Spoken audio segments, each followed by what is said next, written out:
It's that time of year, a chill is in the air, jingle bells are ringing, and Santa's on his way, but you definitely can't enjoy the holiday if you have the flu, and I've been there. This week, Ballad Health announced that it's taking precautions against the flu by implementing visitation restrictions in all of its hospitals. Joining us today is Jamie Swift, Ballad Health's Corporate Director of Infection Prevention, to talk about this year's flu season and how you can protect yourself and your family. Jamie, appreciate you being here today. Thanks for having me. It seems like every year we're talking about it, and the flu changes from year to year. So how's the flu season going this season? Flu does change every year. We can never predict what's going to happen in flu season. We've seen a couple of different things going on this year.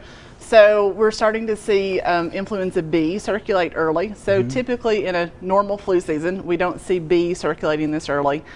We're also off to a little bit of an early start. So we're seeing our numbers start to creep up a little bit sooner than we typically do in this area. And you know, I have to ask the question, but how can we protect ourselves? What are the things that we can do to take care of us? And if we take care of us, we're taking care of everybody around us. Absolutely. So first and foremost, get your flu shot. It's not too late. Even though flu is starting to increase, we think that we're just on the upswing. So it's certainly not too late. Go get that flu shot if you haven't. Wash your hands always, stay home if you're sick, and that's really difficult. And that's one of the reasons we've implemented our visitation restrictions. We want to make sure that certainly our children aren't coming into the facility and picking up an illness as a visitor, but also bringing illness in if they happen to be incubating before they actually know they're sick. And let's talk about who should get the flu shot. I mean, we could say a blanket everybody, but really there's some age restrictions there and some things of that nature as well. Yeah, so anyone over 6 months, we really say you need a flu shot unless you have a contraindication.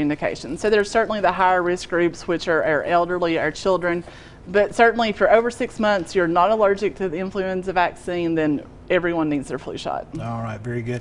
And a lot of folks, they get the flu and they're like, oh good, I get a few days off from work. The flu is a very serious illness and we need to treat it as such, shouldn't we? It is. So, every year we see deaths from influenza. People that truly have flu are truly sick. If you have underlying disease, you can certainly have more complications. Our children, especially with an influenza B, can often have more severe illness.